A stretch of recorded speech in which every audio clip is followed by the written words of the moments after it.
ఆ భాష కూడా చాలా బాగుంటుంది. పిచ్చుకలు మాట్లాడుకునే భాష, చిలుకలు మాట్లాడుకునే భాష, కొండముచ్చులు పండుకోతులు మాట్లాడుకునే భాష ఎంత బాగుంటుందో తెలుసా. అప్పుడప్పుడు కోతులు మాట్లాడుకుంటాయి అనమాట. శ్రీశైలం ఘాట్ రోడ్లో పండుకోతులు ఉంటాయి. అదిగో కారు వస్తోంది, ఆ కారులో ఉన్నవాడు మహానుభావుడు నాలుగులు కారులో వస్తున్నాడు, అరటిపళ్ళు యాపిల్ పళ్ళు పట్టుకొచ్చి మనకు వేస్తారు, మంచి దాత అనుకుంటాయట. ఏ కారులో వచ్చినా ఎప్పుడు ఒక యాపిల్ పండు లేకపోతే ఓ అరటి పండు వేయలేదనుకోండి, ఆ కారులో వచ్చేవాడు ఉట్టి పిసిని కొట్టాడు, వాడు పండు కూడా వేయట్లే అనుకుంటాయటవి. ఈ విధంగా కోతులు మాట్లాడుకుంటాయి. కోతులు మాట్లాడుకునే భాషను కొంచెం కనిపెట్టాను, కొంచెం టైం పడుతుంది. మీకు ఎప్పుడైనా వీలుంటే కోతి భాష నేర్పుతాను. మళ్ళీ మీరు బాధపడకండి అంతే మేము కోతులు మానని. కోతి భాష నేర్చుకోవడానికి కోతులు అక్కర్లేదు, ఎంత చొప్పునాతైనా ఆ భాష నేర్చుకోవచ్చు. అలాంటి కోతులు, ఈ కొండముచ్చులు, పక్షులు, ఇవన్నిటి యొక్క భాష తెలుసుకునేటటువంటి విద్య ఉన్నది. ఆ విద్య నీకు ఇస్తున్నాను అన్నదట. ఆ విద్య పుచ్చుకుని ఆవిడని సేకరించాడు. ఇప్పుడు కళావతి లేచింది. ఆవిడనే కాదు నన్ను కూడా సేకరించు, మేము ముగ్గురం కలిసే ఉంటాం అని తన చరిత్ర చెప్పింది. పూర్వం ఈ హిమాలయాలలోనే పారుడు అని పేరు కలిగిన ఒక బ్రహ్మర్షి ఉన్నాడు. ఆయన కఠోర దీక్షతో తపస్సు చేసేవాడు. అత్యంతమైన ఇంద్రియ నిగ్రహం కలిగినవాడు. ఆయన తపస్సుకి ఇంద్రుడు వణికిపోయాడు. ఈతడు తపస్సు చేస్తాడు, ఈ తపస్సు ఫలిస్తుంది, అప్పుడు బ్రహ్మ ప్రత్యక్షమవుతాడు. అప్పుడు ఈతడు నాకు ఇంద్ర పదవి కావాలంటాడేమో, అప్పుడు బ్రహ్మదేవుడు తొందరపడిపోయి ఇంద్ర పదవి ఇచ్చేస్తాడేమో, ఇస్తే నా పదవికి ఎసరు వస్తుందని భయపడ్డాట. నిజానికి ఆయన తపస్సు చేసేది ముక్తి కోసం, ఆయనేం ఇంద్ర పదవి కోసం కాదు. అయినా ఇంద్రుడికి భయం. ఈ పదవిలో కూర్చున్నవాడు ఎవడన్నా తపస్సు చేస్తూ ఉన్నప్పుడల్లా ఎవడు తపస్సు చేసి నా పదవికి ఎసరు పెడతాడో, నా పదవి లాక్కుంటాడో అనే భయం. ఇంద్రుడే కదండి. ఒకసారి పదవిలోకి వెళ్ళాడా ఈ పదవి పోతుందనే బెంగ అంత తేలిగ్గా పోదు. సమర్థుడైన అసమర్థుడైన పదవి పదవి పదవి, మరి అందులో ఏముందో తెలియదు మాయిదారిది. ఒక్కోసారి మరీ ఆశ్చర్యం ఏంటో తెలుసా, చిన్ని కమిటీలు ఏముండదు. ఊళ్ళో పేటలో ఒక వీధిలో ఒక కుల సంఘం పెట్టుకుంటాడు, దానికి నేనే ప్రెసిడెంట్ అంటాడు ఒకడు, దానికి నేనేమో కన్వీనర్ అంటాడు ఒకడు. ఇంత చేసి అందులో మెంబర్లు ఎంతమంది, నలుగురు సభ్యులు. ఒకడేమో ప్రెసిడెంట్ట, ఆ నలుగురిలో ఒకడు వైస్ ప్రెసిడెంట, ఒకడు సెక్రటరీట, ఒకడు కోశాధికారిట. అప్పుడు ఐదో వాడిగా నన్ను పిలిచి మీరు కూడా ఉంటారా అన్నాడు. మరి నాకేం పదవి ఇస్తారు అంటే, మీరు గౌరవ అధ్యక్షుల పదవి ఇస్తామండి అన్నారు. మళ్ళీని వెళ్ళినంటారు బాబు, నాకు గోల్డ్ పదవులు ఎప్పటికీ ఎక్కువైపోయాను. ఎందుకో తెలియదు కానీ కొంతమంది హాయిగా సుఖంగా ఉండలేక అందులో ఒక మెంబరు, ఇందులో ఒక మెంబరు, ఇందులో అధ్యక్షుడు, అందులో గౌరవ అధ్యక్షుడు, ఇందులో కోశాధికారి, అందులో ఇంకేదో కోశాధికారి, చివరికి మనఃక్లేశాధికారి. ఈ క్లేశాధికారుల పదవులు ఎందుకు చెప్పండి, ఇవి హాయిగా సుఖంగా ఉండలేక. అందులో వార్ధక్యంలో మరీ సుఖంగా ఉండాలండి. ఒక స్థాయి దాటాక ఎంతవరకు మనం పనులు చేయగలమో అవే అట్టే పెట్టుకుని తక్కిన వదిలిపెట్టేయాలి. అందులో ఈ పెద్ద పదవుల్లో ఉన్నవాడైతే ఇక ప్రాణం పోయిన వదలడనమాట. ఒక్కొక్కటి చూడండి, మీరు 10 ఏళ్ళు ప్రధానమంత్రిగా ఉంటాడు వాడు, అసలు కదలలేడు, ముఖంలో నవ్వుందో చచ్చాడో బతికాడో తెలియదు, అలా అలా అలా కదులుకుంటే అనుకుని. ఎందుకు అలాంటి వాడికి ఆ పదవి చెప్పండి. వీడి మైదారి పదవి వ్యామోహి ఆశ అనేది ఉందే చచ్చిదాకా వదలదనమాట.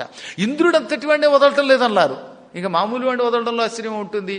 అందుకని ఇంద్రుడు భయపడిపోయి ఇతడు తపస్సు చేస్తాడు, బ్రహ్మ ప్రత్యక్షమవుతాడు, ఇతడు నా పదవి లాక్కుంటాడు అనుకుని పుంజిక స్థల అని పేరు కలిగిన ఒక అప్సరసని పంపాడు. ఓ అప్సరస, నువ్వు పరమసుందరీమణివి, నీ నృత్యంతో ఆ మహర్షి తపస్సంతా పాడు చేయి అన్నట్ట. ఈవిడొచ్చి సంవత్సర కాలం పాటు అక్కడ పాటలు పాడింది.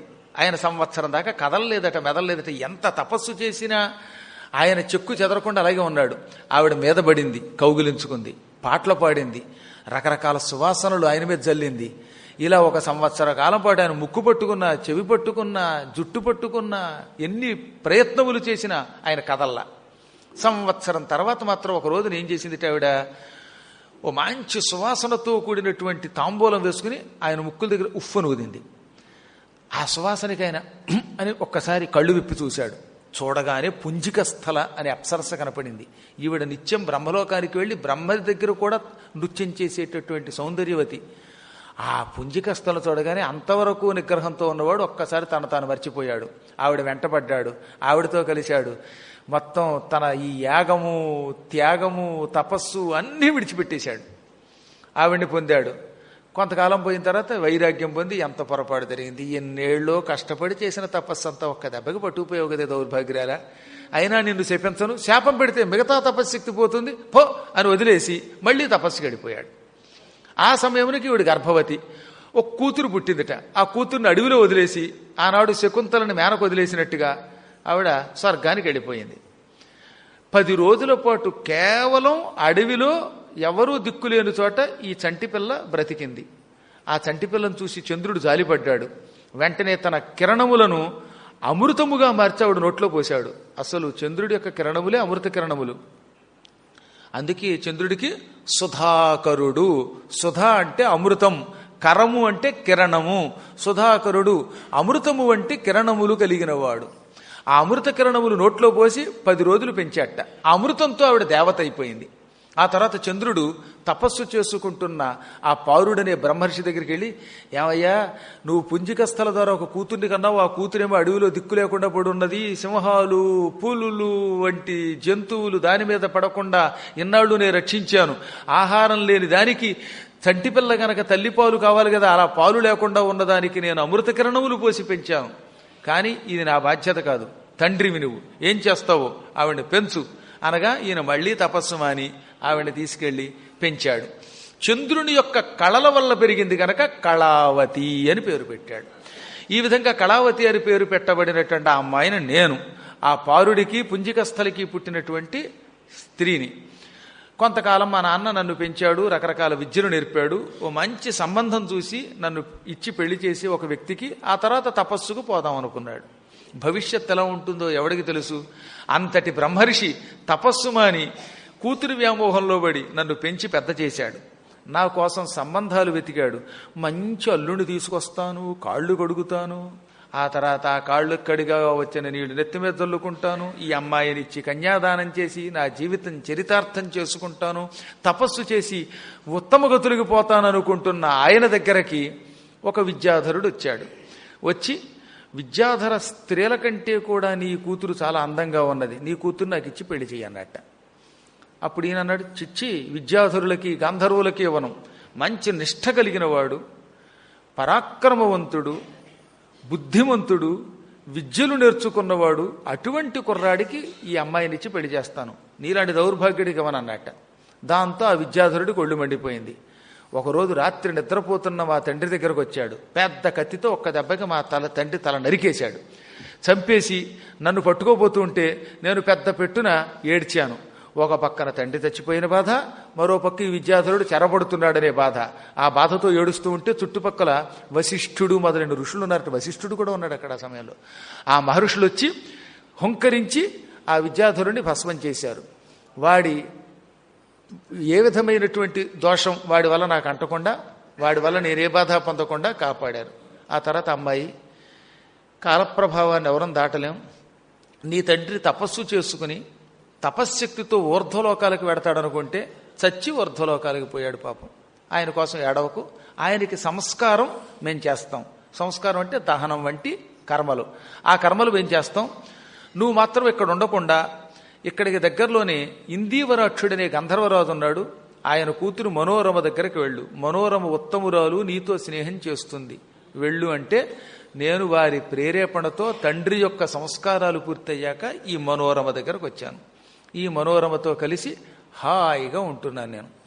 నా దగ్గర చాలా విద్యలున్నాయి, అందులో సంగీతం గాంధర్వ విద్య ఉన్నది, ఇంకా అనేకమైన దివ్య విద్యలు ఉన్నాయి, ఈ విద్యలన్నీ నీకు నేర్పుతాను అని తన విద్యలు అతనికిచ్చి నేను నిన్నే పెళ్లి చేసుకుంటానన్నది. ఈ విధంగా ఈ మహాత్ముడు ఏకకాలంలో మనోరమని, విభావరిని, కళావతిని ముగ్గురిని వివాహం చేసుకున్నాడు. హాయిగా వాళ్ళతో పాటు తిరిగాడు. ముగ్గురి వల్ల ముగ్గురు కుమారుల్ని కన్నాడు. కొంతకాలం గడిచింది. బంగారం లాంటి కొడుకులు, జీవితం హాయిగా సాగిపోతున్నది. ఒక రోజున ఈ భార్యలు అన్నారట, మనం నౌకాయానం చేద్దాం, హిమాలయ పర్వతాల్లో మంచి మంచి సరస్సులు ఉన్నాయి, ఆ సరస్సుల్లో ఓ పడవలో ముగ్గురం తిరుగుదాం అన్నారట. వెంటనే ఈయన భార్యలను వెంట పెట్టుకుని నౌకాయానానికి వెళ్ళాడు. ముగ్గురు భార్యలు, ఈయన మధ్యలో కూర్చున్నాడు. ఆ పడవని ఎక్కాడు. తెడ్డేసుకుంటూ తిరగడం మొదలెట్టాడు. సొంతంగా తెడ్డేసుకు తిరిగే పడవది అనమాట. ఇంతలో ఆ సరస్వతి కైలాస పర్వతం మీద ఉన్న మానస సరస్సు. ఆ సరస్సులో మంచి తెల్లని హంసలున్నాయి. ఆ హంసలలో ఒక మగహంస ఉన్నది, మిగతావన్నీ ఆడహంసలు. ఈ మగహంస దగ్గర ఆడహంసలన్నీ పరిగెత్తుకుంటూ వచ్చాయి. నన్ను పెళ్లి చేసుకుంటే నన్ను పెళ్లి చేసుకున్నాయి. అప్పుడు మగహంస ఏముందో తెలుసా, నేను హంసనైనా పిట్టనైనా ఏకపత్ని వృతుణ్ణి, ముగ్గురిని పెళ్లి చేసుకు తిరగడానికి నేనేమైనా స్వరోచినా అంది. నేనేమన్నా కాముకుణ్ణా ముగ్గురిని వెంట పెట్టుకు తిరగడానికి? నేను ధర్మాత్ముణ్ణి, హంసని. ఒక్క పురుషుడు ఒక్క స్త్రీయే భార్య. ఏకపత్ని వ్రతత్వం గొప్ప ధర్మం, ఇదే ఆర్షధర్మం అందిట. ఈ పక్షి భాష నేర్చుకున్నాడు ఆయన. ఓ భార్యామణి చక్కగా ఈ పక్షులు పశువులు మాట్లాడే భాష అంతా కూడా అర్థమయ్యే మంత్రం ఇచ్చింది.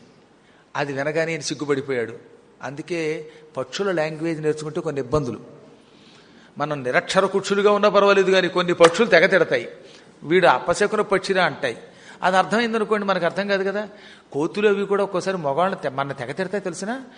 పైన ఈ కొండల మీద వాటి మీద తిరిగే కోతుల్ని మనం రాయి పెట్టి కొట్టామనుకోండి, ఒరే దౌర్భాగ్యుడా, మేము పైన ఎగిరే కోతులను రా, నువ్వు తోకలేని కోతురా అని తిడతాయి. మీకు వినపడింది అనుకోండి, అర్థమైంది అనుకోండి ఆ కోతిట్లు, ఇక మనం బతకలేం. అందుకే భగవంతుడు ఏం చేశాడనమాట, పశువుల యొక్క లాంగ్వేజీ పక్షుల యొక్క లాంగ్వేజీ మనకు అర్థం కాకుండా చేశాడు. కోతులే తిట్టడం మొదలు పెడితే ఇక మనం ఏం బతుకుతాం? రేపు పొద్దున పక్షులు తిడుతూ ఉంటే ఆ పక్షుల భాష అర్థమైతే మనం ఏం బతుకుతామండి? నేను నిజంగా చూశాను చాలా కాలం క్రితం. ఒక గొప్ప సిద్ధుడు ఉండేవాడు. ప్రాక్టికల్గా జరిగింది, అందుకు చెబుతున్నాను. చాలా కాలం క్రితం హిమాలయాల్లో ఒక సిద్ధపురుషుడు ఉన్నాడు. తాత్కాలికంగా పశువులు పక్షులు ఏం మాట్లాడుకుంటాయో తెలుసుకో అని ఒక విద్య ఇచ్చాడు. అది ఎక్కువ రోజులు ఉండదు, ఒక్కరోజే ఉంటుందన్నాడు.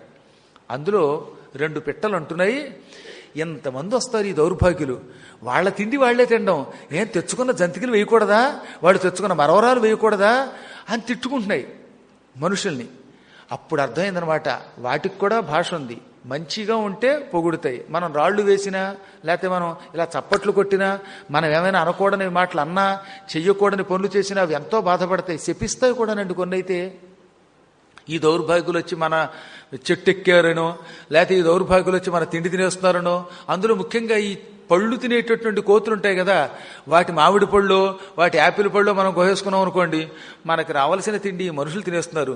మనుషులు అందరినీ తినేస్తారు, పళ్ళు తింటారు, ఒళ్ళు తినేస్తారు, జంతువుల్ని తింటారు అని తిట్టుకుంటాయి. ఏ జంకనైనా మీరు వేటాడుతుంటే ఆ జంక తిట్టకుండా తిడితే ఇంకా ఆదివారం పొరపాటును కూడా పటా పటా కొట్టే మాంసం దుకాణానికి వెళ్ళలేం. తిట్టకుండా తిడతాయి అవి, తెలిసినా మీకు?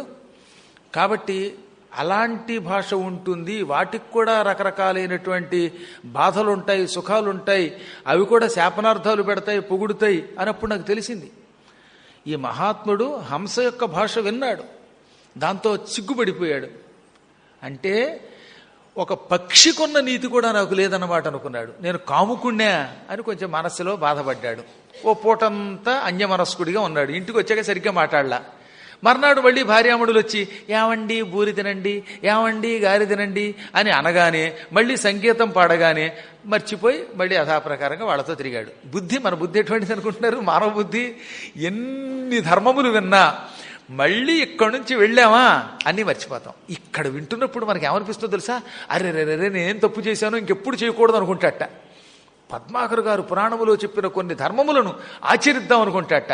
ఇంటికి వెళ్ళగానే మళ్ళీ మర్చిపోతాడు అనమాట. ఇంటి దగ్గర మైసూరు బజ్జీ కనబడుతుంది, మైసూరు బజ్జీ పట్టరావే అని తిడతాడు మళ్ళీ భార్యని. భార్యని తిట్టకూడదని చెప్పాను నేను పురాణంలో.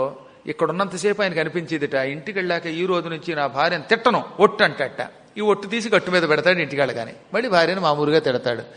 దీనికి మానవుని యొక్క పురాణ వైరాగ్యం అని పేరు. ఈ పురాణ వైరాగ్యం, పురాణం వినడం అయిపోయిన వెంటనే మర్చిపోతాడు. అలాగే ఆయన కూడా భోగలాలసుడు కనుక ఈ పక్షి మాట మర్చిపోయాడు. మళ్ళీ సంసారంలో పడ్డాడు. ఒకనాడు మళ్ళీ ఈయన భార్యలు ఉద్యానవనంలోకి వెడదామండి, సరదాగా విహరిద్దామండి అన్నాయి. వసంత ఋతువు వచ్చింది, చెట్లు చిగురించాయి, పుష్పాలు పుష్పిస్తున్నాయి, సువాసనతో ఉంది వాతావరణం. వసంత ఋతువులో చక్కని తోటల్లో భార్యాభర్తలు తిరుగుతూ ఉంటే చాలా బాగుంటుంది అని చెప్పి ఈ ముగ్గురు భార్యలు స్వరోచిని వెంట పెట్టుకుని వారి యొక్క రాజోద్యానంలోకి వెళ్ళారు. ఆ ఉద్యానంలో జింకల్ని పెంచుతున్నారు. ఆ జింకల్లో ఒక మగ జింక దగ్గరికి ఆడ జింకలు పరిగెత్తుకుంటూ వచ్చి నన్ను వివాహం చేసుకుంటూ అంటూ ఉంటే అందులో మగ జింక అంది, 10 మంది వచ్చి మీద పడకండి, ఎంతమంది ఆడజింకల్ని పెళ్లి చేసుకుని సంసారంలో ప్రవేశించటానికి నేనేమైనా స్వరోచినా? నేను ఏకపత్ని వృత్తుణ్ణి, ఒక్క పురుషుడికి ఒక్క స్త్రీయే, నాకు ఒక్కతే పెళ్ళాం, మీలో ఎవరు నచ్చారో వాళ్ళు పెళ్లి చేసుకుంటాను, మిగతా వాళ్ళు పండి అందరినీ చేసుకోను అని కొంచెం తిట్టింది. అదమాయించగానే అవన్నీ వెళ్ళిపోయాయి. ఏంటో జంతువుల్లో కూడా ఏకపత్ని వ్రతత్వం అని తిట్టుకుంటూ వెళ్ళిపోయాయి ఆడజింకలు. మనుషులకే సిగ్గు లేదు, మనకెందుకు సిగ్గు అన్నట్టు వెళ్ళేటప్పుడు. అది ఈయన విన్నాడు. రామచంద్ర ప్రభు, ఏ ముహూర్తంలో ఈ ముగ్గురిని పెళ్లి చేసుకున్నానో, వెళ్ళిన చోటలో చివాట్లే. ఆనాడు హంస చివాట్లు పెట్టింది, ఇప్పుడు మళ్ళీ జంక చివాట్లు పెట్టింది. ఇప్పుడు జంకే కాదట, వెళ్ళిపోతున్న తిరస్కారమునకు గురైన ఆడజంకలేమున్నాయి. మనుషులకి లేనటువంటి నీతి నియమాలు పశువులకి మనక 100 మందిని చేసుకోకూడదా, ఈ బోడివాడిని చూడలేదా అంటూ పోయాయిట. అది ఇంకా బాధ కలిగించింది. ఓహో, పశువులకైనా నీతి ఉందన్నమాట, ఒక్క మనిషికే లేదన్నమాట. మనిషే విచ్చలవిడిగా తన ఇష్టం వచ్చినట్టుగా ఇంద్రియాలకు లొంగిపోతాడనమాట అని పాప ఆయన బాధపడిపోయాడు. ఇంకా ఆ క్షణం అంతఃపురానికి వెళ్లకుండా ఒక రకమైన మనోవ్యథతో కేకారణ్యాలు పట్టిపోయాడు. ఇంకింటికి వెళ్ళలేదు ఆయన. కొడుకుల్ని మర్చిపోయాడు, భార్యను మర్చిపోయాడు. ఎందుకో మనస్సుకు కొంచెం వ్యధ కలిగింది. ఆ వ్యధతో వెళ్ళిపోయాడు. ఇంత వ్యధ కలిగితేనే ఒక మహానుభావుడు రావాలి భవిష్యత్తులో.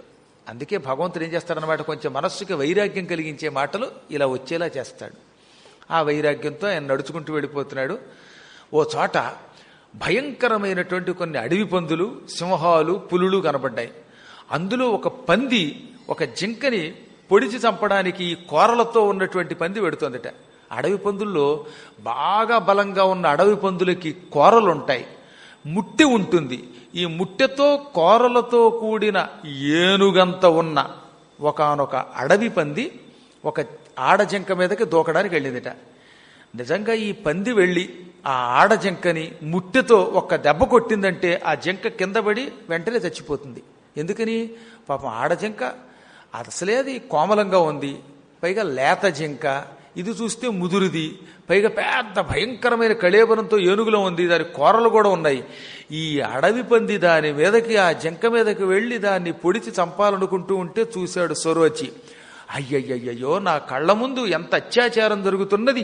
ఈ భయంకరమైన వనవరాహం ఆ మృగిని ఆడజింకను చంపుతోందనుకుని వెంటనే బాణం ఎక్కుపెట్టాడు. చెవిదాకా లాగి విడిచిపెట్టబోయాడు. దాంతో భయపడిపోయి పంది పారిపోవడం మొదలెట్టింది. ఆ బాణాన్ని చూసి అది పారిపోతుంటే ఈయన మళ్ళీ గురి చూసి వేయిపోతూ ఉంటే అప్పుడు ఆడజింకంది మానవ భాషలో మామా ముంచ అంది. ముంచ అంటే విడిచిపెట్టుము, మామా ముంచ విడిచిపెట్టద్దు. ఓ మహారాజా, ప్రాణభయంతో పారిపోతున్న పంది మీదకి బాణం వెయ్యకు, చావాలనుకున్న నా మీద బాణం వెయ్యి. నేను చచ్చిపోదాం అనుకుంటున్నాను, ఆత్మహత్య చేసుకోవడానికి ఈ పంది దగ్గరకు వచ్చా. ఆ పంది నన్ను పొడిచుంటే చచ్చేదాన్ని, చచ్చి స్వర్గానికి పోయేదాన్ని. అందుకని పంది నా మీదకు వస్తోంది. నువ్వు చావాలనుకున్న నన్ను విడిచిపెట్టి ప్రాణభయంతో పారిపోతున్న పంది మీద బాణం వేస్తున్నావు. ఏదో నా మీద జాలి అనుకుంటాను నీకు. ఎందుకయ్యా నా మీద జాలి? నేను ఎలాగో చావాలనుకుంటున్నాను, నువ్వు కాకపోతే ఇంకోటి చేతులైనా చస్తాను. కాబట్టి నన్ను చంపు, పాపం ప్రాణాలు దక్కించుకోవడానికి పారిపోతున్న అడవి పందిని కొట్టకు. ఎవరి ప్రాణం వాళ్ళకి తీపి, నీ ప్రాణం నీకు తీపి, దాని ప్రాణం దానికి తీపి, దాన్ని కొట్టకు అనగా నేను తెల్లబోయి పశువులు భాషలో మాట్లాడతాయని విన్నాను, కానీ జింకేమిటి చక్కని స్పష్టమైన సంస్కృత భాషలో మాట్లాడుతోంది అని తెల్లబోయాడు ఆయన. నాకు అన్ని భాషలు వచ్చు, ఎన్నొస్తే నాకు ఒక కోరిక ఉంది, ఆ కోరిక తీరడం లేదు. కోరిక తీరకపోతే ఆత్మహత్య చేసుకోవటమే నాకు ధర్మం అనిపించింది. ఆత్మహత్య మహాపాపమని నాకు తెలుసు. కోరికలు తీరకపోతే ఏం చేస్తాం? అనుకున్న పని నెరవేరనప్పుడు, అనుకున్న కోరిక తీరనప్పుడు బ్రతికొండడం కంటే చావడమే మంచిది. నా అంతటి నేను ఎలాగో చావలేను, నువ్వు ఎలాగో వేటగాడివి, ఒక్క బాణం దెబ్బతో నన్ను చంపేయి, నా చర్మం చీల్చి నా మాంసం లేతలేతగా ఉందిగా కోసుకుని కాల్చుకు తిరిగి అంటే ఆయన తెల్లబోయి, నేను అలా జింక మాంసం తినేటటువంటి కుర్ర కుంకను అనుకుంటున్నావేమో. కాదు సుమా, ఇంతకీ నీ కోరిక ఏమిటి? ఏ కోరిక తీరలేదని చావడానికి సిద్ధపడ్డావు? ప్రతివాడు ప్రాణం కోసమని ఎన్నో కష్టాలు పడతాడు, బతకాలనుకుంటాడు. కాళ్ళు చాచుకున్న ముసలాడు కూడా బతకాలనుకుంటాడు. అటువంటిది నవయౌవనంలో ఉన్న ఆడజింకవి నీకేం కష్టం వచ్చిందే ఇంత చిన్న వయసులో, ఎందుకు చచ్చిపోదాం అనుకుంటున్నావు అంటే, నేను ఒక ఆయన్ని ప్రేమించాను, పెళ్లి చేసుకుందాం అనుకున్నాను, వాడేమో నా మొహంకేసి చూడడం లేదు, 3 పెళ్లాలతో తిరుగుతున్నాడు, అందుకే నేను ఈ బాధతో చచ్చిపోదాం అనుకుంటున్నాను. అందుకే 3 పెళ్లాలను వదిలేసి నేను వచ్చా, నీకు కూడా ఎవడో 3 భార్యలు ఉన్నటువంటి వ్యక్తి కావాల్సి వచ్చాడా? ఇంతకీ ఎవరిని ప్రేమించావంటే, ఎవరో అయితే నీ దగ్గరికి ఎందుకు వచ్చాను ఆయన, నిన్నే అంది. ఈయన తెల్లబోయి, ఏమిటిది వైరాగ్యం అనేది ఎక్కడికి వెళ్ళినా రాదా? భగవంతుడు ఇంత పరీక్షిస్తాడా? ఎంత దూరం వెళ్ళినా ఏదో పరీక్షేనా? బంగారం లాంటి భార్యను వదిలిపెట్టి ధర్మ ప్రకారం వివాహం చేసుకున్న వాళ్ళు కూడా విడిచిపెట్టి ఇదేదో తప్పు అనుకుని జింకల భాష హంస భాష విని నేనేదో తపస్సు చేసుకోవడానికి మనోవ్యాధితో ఇంత దూరం వచ్చా. ఇక్కడికి వస్తే ఈ ఆడ జింక, ఈ లేడీ నన్ను పట్టుకుంటోంది, ఈవిడ నాకు పెద్ద కేడీలో పట్టుకుంది, నా చేతులకి సంసారం అనే బేడీ వేస్తోంది అనుకున్నాడు ఈయన. అనుకుని వెర్రిదాన, ఈ సంసారం అతి భయంకరమైనది. మతి తల్లబగ సంసారం బతి చంచలము. కొంచెం ఆలోచించు నీ బుర్రతోటి. ఈ సంసారం అతి చంచలం, నిలకడగా ఉండదు. సంసారం నిలకడగా ఉంటుందా? ఎప్పుడూ సంసారంలో ఏదో ఒక మార్పు వస్తూనే ఉంటుంది. పుట్టడం ఒక దుఃఖం, పెళ్లి చేసుకోవటం మరొక దుఃఖం, పిల్లల్ని కనడం అది ఇంకో దుఃఖం, వీళ్ళని పెంచడం మరో దుఃఖం, వీరి కోసం సంపాదించటం, ఈ సంపాదన వాళ్ళకి దక్కేలా చేయటం అది పెద్ద దుఃఖం, వార్ధక్యం భయంకర దుఃఖం, చివరికి మరణం అనే దుఃఖం. వీటితో కూడిన ఈ సంసారం ఎప్పుడూ మానవుడికి సుఖమివ్వదు. స్థిరమైనది కాదు, చంచలమైనది. సంపదలు ఎండమావుల్లాంటివి. అటువంటి సంసారంలో నుంచి బయటపడదామనుకుంటూ ఉంటే జింకవి నువ్వు నా వెంట పడతావా? పైగా నువ్వు పశువువి, నేను నరుణ్ణి. 4 కాళ్ళు కలిగిన జంతువు నీవేమిటి? నన్ను పెళ్లి చేసుకోవడం ఏమిటంటే, నేనేం పెళ్లి చేసుకోమని కూడా అన్నాం. ఒక్కసారి నా మెడని ఇలా ఆలింగనం చేసుకుంటే చాలు, ఆ మాత్రం చేయలేవా అంది. దాంట్లో తప్పే ఉందిలే అని ఈయన వెంటనే ప్రేమగా జంకని ఇలా కౌగిలించుకోగానే ఆ జంక మాయమైపోయింది. ఆ స్థానంలో అపూర్వ సౌందర్య రాశి అయినటువంటి ఒకనొక దేవతా స్త్రీ ప్రత్యక్షమయ్యింది. జిగేల్మంటున్న బంగారు కాంతితో ఉన్నది, నల్లని ఒత్తైన జుట్టుతో ఉన్నది, చంద్రబింబంలో ఉన్నది ఆ ముఖం, తామర పువ్వు రేకుల్లో ఉన్నాయి కళ్ళు, ఉందా లేదా అనిపిస్తోంది నడుము, ధగ వెలిగిపోతున్నది దంతరుచి. అంటే ఈ దంతముల యొక్క కాంతి, పళ్ళు అంత తెల్లగా ఉన్నాయట. అందుకే మన పెద్దలు దంతరుచి కౌముది అన్నారు. కౌముది అంటే వెన్నెల. పళ్ళ కాంతిని వెన్నెలతో పోల్చారండి.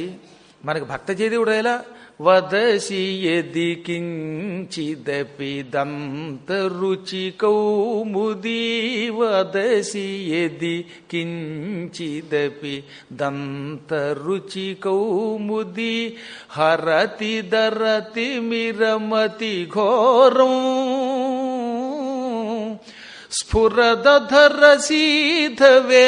తవ వదన చంద్రమా, రోచయతు లోచన చకోరం, ప్రియే చారుశీలే.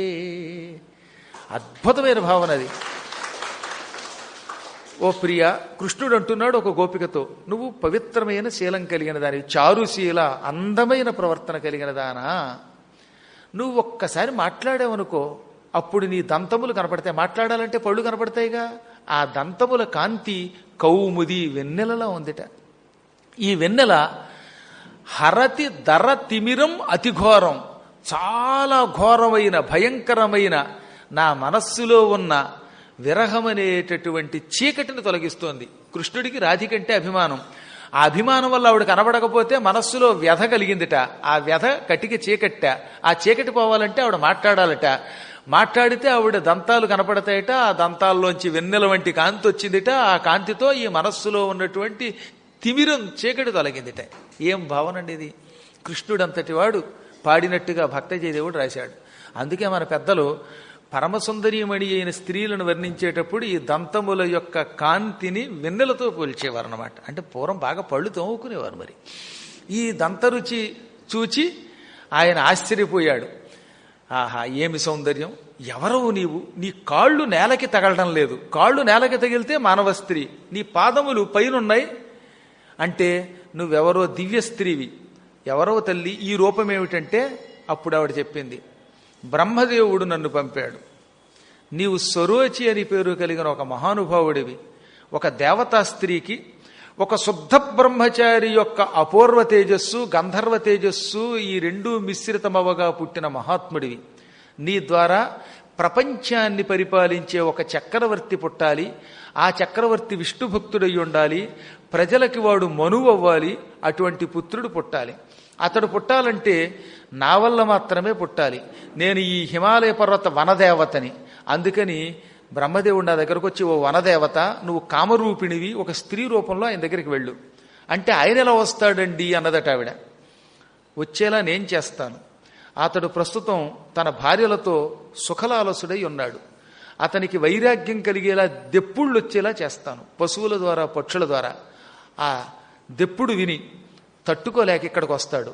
వచ్చాక నేను చెప్పినట్టు చెయ్యి, అతడు నేను కౌగిలించుకుంటాడు, నీ రూపం నీకు వస్తుంది. అప్పుడు అతని ద్వారా ఒక పుత్రుణ్ణి కను. ఆ పుత్రుణ్ణి లోకశ్రేయస్సు కోసం నువ్వే పెంచు అని బ్రహ్మ నాకు ఆదేశమిచ్చాడు. బ్రహ్మదేవుడు ఆదేశం శిరస వహించి ఇక్కడికి వచ్చారు. ఇప్పుడు అర్థమైందా? ఒక కారణ జన్ముడు లోకానికి కావాలి. నీవు మహాత్ముడివి, అనేక శక్తులు కలిగిన వాడివి, ఆయుర్వేద విద్య వచ్చు, పశుపక్ష్యాదుల భాష తెలుసు, ఇంకా అనేకమైనటువంటి విద్యలని చిన్నప్పటి నుంచి వశిష్ఠాది మహర్షుల దగ్గర నేర్చుకున్నావు, వేదాలు వేదాంగాలు నేర్చుకున్నావు, సంగీత విద్యని కళావతి ఇచ్చింది. ఈ విద్యలతో కూడిన పుత్రుడు ఒకడు కావాలనగానే బ్రహ్మ ఆజ్ఞనైతే శిరసావహిస్తాను. కానీ నీకు పుత్రుడు పుట్టాక నాకు బ్రహ్మలోకం కావాలి, అందుకు ఇష్టమైతే నేను నీకు పుత్రుడిని ప్రసాదిస్తానన్నాడు ఆయన. నేను బ్రహ్మను అడుగుతానంటే కుదరదు. మళ్ళీ ఈయన కండిషన్ పెట్టాడు. నేను వైరాగ్యంతో వచ్చాను, ఈ వైరాగ్యంతో ఉన్నవాడిని ఇప్పుడు నేను వివాహం చేసుకుని నీకు సంతానం ఇచ్చాననుకో, ఆ తర్వాత మళ్ళీ సంసారంలో పడిపోతాను. ఈ సంసార సుఖాల మీద నాకు విరక్తి కలిగింది. బ్రహ్మదేవుని ఆజ్ఞ గనక దానిని కాదనకూడదు గనక స్వీకరిస్తాను. కాబట్టి బ్రహ్మగారిని అడిగి నాకు బ్రహ్మలోకం ఇప్పిస్తానంటే, శాశ్వత బ్రహ్మలోకం ఇప్పిస్తానంటేనే నీకు పుత్రుని ఇస్తానన్నట్ట. వెంటనే ఆవిడ బ్రహ్మని పిలిచింది. బ్రహ్మదేవుడు నీకు ఒక పుత్రుడు పుట్టాక నీకు బ్రహ్మలోకం ఇస్తానన్నాడు. అంత ఒట్టేయించుకున్నాడు ఆయన మళ్ళీ సంసారంలోకి దిగడానికి. ఆ తర్వాత ఆమె వివాహం చేసుకున్నాడు. ఆమె గర్భవతి అయ్యింది. అవగానే బ్రహ్మని ప్రార్థించి తన భార్యలతో సైతంగా, మళ్ళీ వాళ్ళని విడిచిపెట్టకూడదు, భార్యని విడిచిపెట్టిన పాపాత్ముడికి పుట్టగతులు ఉండవట. ఒకసారి శాస్త్రోక్తంగా వివాహం చేసుకున్నాక ఎక్కడికి వెళ్ళినా ఆవిడ వెంట పెట్టుకెళ్ళాలి. అందుకని వెళ్ళేటప్పుడు ఏం చేయాలి ముందనమాట, భార్యామణి నేను వైకుంఠానికి వెడుతున్నాను, లేక బ్రహ్మలోకానికి వెడుతున్నాను, కైలాసానికి వెడుతున్నాను, వస్తావా అని అడగాలి. నేను రానండి, నేను ఏలూరులోనే ఉంటా, గుంటూరులోనే ఉంటా, రైలుపేటలో ఇంట్లో ఉంటానంటే వదిలేండి, పర్వాలా. చక్కగా నేను బావిశెట్టివారిపేటలో ఉంటాను, మీ దారిని మీరు పండు అందనుకోండి. భార్య రానంటే ఇంక మీరు వదిలేసి వెళ్ళిపోవచ్చుట. కానీ వస్తానంటే మాత్రం మనతో పట్టుకుపోవచ్చు. ఎవరిష్టం వాళ్ళది, మనం ఏం చేస్తాం. అందువల్ల అడగాలి. మీకు కథల్లో ఎన్ని భక్తజనుల యొక్క కథలు ఉన్నాయి, ఎవరో అక్కర్లా. ఈ మధ్య కాలంలోనే ఒక 600 సంవత్సరాల క్రితం ఒక మహానుభావుడు ఉన్నాడు, భక్త తుకారం. ఆయన కోసం విష్ణువు గరుడు వాహనం పంపాడు. అర్ధరాత్రి వేళ ఆయన కల వచ్చింది. కల్లో విష్ణువు, నాయన రేపు ఉదయానికి పాండురంగాలయం దగ్గరికి రా, అక్కడికి గరుడ వాహనం వస్తుంది, అది ఎక్కి వైకుంఠానికి రమ్మని విష్ణువు కల్లో చెప్పాడు. వెంటనే ఈయన లేచి నిద్రపోతున్న భార్యను లేపి, ఓ జిజియా, నేను వైకుంఠానికి వెళ్ళిపోతున్నాను, రేపు పొద్దున్నే పాండురంగాలయానికి గరుత్మంతుడు వస్తాడు, అందుకే లేపానంటే, అబ్బా ఎందుకండి లేపారు, అర్ధరాత్రి పూట హాయిగా పడుకుంటూ ఉంటే అంది. వచ్చి వెర్రిదానా, నీ వల్లే నేను ఇంత తపస్సు చేయగలిగాను, నీవే కుటుంబాన్ని నిర్వహించావు, అందుకే వైకుంఠానికి పోవాలనుకుంటున్నాను నేను. అసలు నేను వైకుంఠానికి పెడుతున్నానంటే అందులో ఎక్కువ భాగం నీదే, నీవు బాధ్యతలు వహించావు, అన్నిటికీ మించి నా భార్య ఈ జన్మలో. అందువల్ల నేను నీకు ఒక సూచన చేస్తున్నాను. స్నానం చేసి మన పిల్లల్ని ఎవరికైనా అప్పగించేసి, మంచి బట్టలు ధరించి స్నానానంతరం పిల్లల్ని ఎవరికైనా అప్పగించి నువ్వు కూడా నాతో పాటు పాండురంగాలయానికి రా. నా పుణ్యపాపాల్లో సగం నీది. ఇప్పుడు నేను వైకుంఠానికి వెడితే అందులో సగభాగం నీది. ఇద్దరం కలిసి వైకుంఠానికి పోదాం. నాతో వైకుంఠానికి రావే బాబు, నువ్వు రాకపోతే ఇబ్బంది నాకు కూడాను అని బతిమాలాడు. పాపం నిజంగా పాపం ఆవిడ ఎంతో సేవ చేసిందండి. ఆయనకి అన్నం తెచ్చిపెట్టింది, కాళ్ళు నొక్కింది. ఈయన కూర్చుని పాండురంగనామం అని పాడుకుంటూ అంటే అన్నం ఎవడ పెట్టాడు, ఆవిడే పెట్టింది మరి. కాబట్టి నేను పాండురంగనామం తలుచుకోవడానికి నువ్వే ఎంతో సేవ చేసావు వెర్రిదానా, అందుకని నువ్వు కూడా నాతో వైకుంఠానికి రా, వైకుంఠం ఎంతో బాగుంటుందంటే ఆవిడ నిద్రమత్తులో సరిగ్గా అర్థం చేసుకోక, పైకి ఈ మొగుడు ఎప్పుడు ఇలాగే అంటూ ఉంటాడు అస్తమాట, వైకుంఠానికి పోదామా అని పుట్టినప్పటి నుంచి అలాగే అన్నాడు, పెళ్ళైనప్పటి నుంచి ఆవిడకి అదే మాట. ఒక్కనాడు ఆయన ఫిక్స్డ్ డిపాజిట్ల గురించి కానీ, లేకపోతే ఓ మంచి బొలేరో వాహనం గురించో, లేకపోతే దాని ఏమంటారో టాటా ఇండికాలో ఇవేం గురించి మాట్లాడలా. ఎప్పుడు చూడండి పాండురంగడి దగ్గరికి ఎడదామా పెళ్ళామా అనేవాట. అందుకని విని విని విసిగెత్తి ఇది చేదస్తంతో అలా అంటాడు అనుకుంది పాపం. అందుకని ఈ అర్ధరాత్రి అందుకు లేపారా, ఆ గరుడ వాహనం వస్తే దాని మీద ఎక్కి కాసేపు ఆకాశంలో అలా అలా విహరించి మళ్ళీ రండి, మీరు వచ్చేసరికి వెన్నపోసు సిద్ధం చేస్తానంటే అలా అలా విహరించిన వాడు ఉండదే, ఇక విహంగం మీద వెళ్ళిపోవడమేనే అన్నాడు ఆయన. అంటే వెళ్ళా, మీరు వెళ్ళి రండి అంది. నన్ను పొమ్మన్నావు కదా, అయితే ఇక నీ బాధ్యత నాకు లేదు అని పొద్దున్నే వెళ్ళిపోయాడు. గరుత్మంతుడు వచ్చాడు, ఎక్కేశాడు. ఈలో పక్క వాళ్ళు వచ్చి మీ ఆయన గరుడ వాహనం ఎక్కి వెళ్ళిపోతున్నాడు అంటే నిజమేనా? అయ్యో నేనేదో అబద్ధం అనుకున్నాను, ఎప్పుడు ఉండే చేదస్తం అనుకున్నాను, ఈ పిచ్చాడు పురాణాలు తీర్థయాత్రలు ఈ వైకుంఠాలు అంటాడు అనుకున్నాను తప్ప నిజంగా వైకుంఠం నుంచి గరుడ వాహనం వచ్చిందని తెలియదు బాబోయ్ అని పరిగెత్తింది. ఈలోపు ఆయన వెళ్ళిపోయాడు. విమానం ఆగుతుందా? ఒకసారి వెళ్ళిపోయిందంటే ఇక తర్వాత వెనక్కి రాదు, ల్యాండ్ అవ్వడం ఉండదు, టేక్ ఆఫ్ అయ్యిందంటే ఇక అక్కడికంతే. పాప ఆ తర్వాత ఇంకా ఆవిడ భూమి మీద ఉండిపోయింది. ఆవిడ కథ చరిత్రలో లేదు కదా, స్పృహ పడిపోయిందంటే అక్కడితో కథ అంతం అయిపోయింది. మరి ఇంకా అలాంటి వాళ్ళకి ఏం విముక్తి వస్తుందో ఏం చెబుతాం. దురదృష్ట జాతకులు కొంతమంది ఉంటారండి, రమ్మంటే రాలేరు వాళ్ళు. యాత్రకి రారా అంటే నేను ఇంట్లో కూర్చుంటానంటే ఏం చేస్తాం. నేను కూడా కొంతమంది శిష్యుల్ని బతిమాలుతాను రండని, ఎందుకని వాళ్ళ మీద ఉన్న అభిమానంతో వీళ్ళని తరింపజేద్దామని. నేను రాలేనండి, నాకు ఈ మధ్యనే రిటైర్ అయ్యాక స్కూల్లో టీచర్గా ఉద్యోగం వచ్చింది, నెలకు 5,000 ఇస్తాను ఒకడో, లేకపోతే పెళ్ళాం మొగుడు ఇంట్లో కూర్చుని టీ కాఫీలు కాచుకుంటున్నాం ఒకడు, అబ్బెబ్బే క్రికెట్ మ్యాచ్ ఉందండి 14వ తారీఖు నాడు ఇంగ్లాండ్కి భారత్కి మధ్యలో, అది చూస్తానని ఒకళ్ళు అనుకుంటే వీళ్ళ బతుకు క్రికెట్టే. ఇక్కడ ఈ బతుకింతే, వీడు ర్యాకెట్లా పైకి పోతాడు, వీడు ఇక్కడే బకెట్ తన్ని క్రికెట్తో పడుకుంటాడు. ఎంత విచిత్రమైన మానవులు అనిపిస్తుంది అనమాట. ఏది ఏమైనప్పటికీ ఈ పురాణ గాథల్ని ఆదర్శంగా తీసుకోండి. ఒక్కొక్కప్పుడు నా మనస్సు చివుక్కుమంటుందన్నమాట. అంత భక్తుడు ఆయన, ఆ భక్తుడి భార్య ఆవిడ ఆయనకి ఎంతో సేవ చేసింది, కానీ వైకుంఠానికి వెళ్ళలేకపోయింది. అందువల్ల కర్మానుగో గచ్చతి జీవయేక, కర్మను అనుసరించి జీవుడు ఎవడిదాన్ని వాడు పెడతాడు, ఎవడెవడిని ఉద్ధరించలేడు. ఉద్ధరిద్దామన్న వాడు వెండండి. కానీ ఇక్కడ అదృష్టం ఏమిటంటే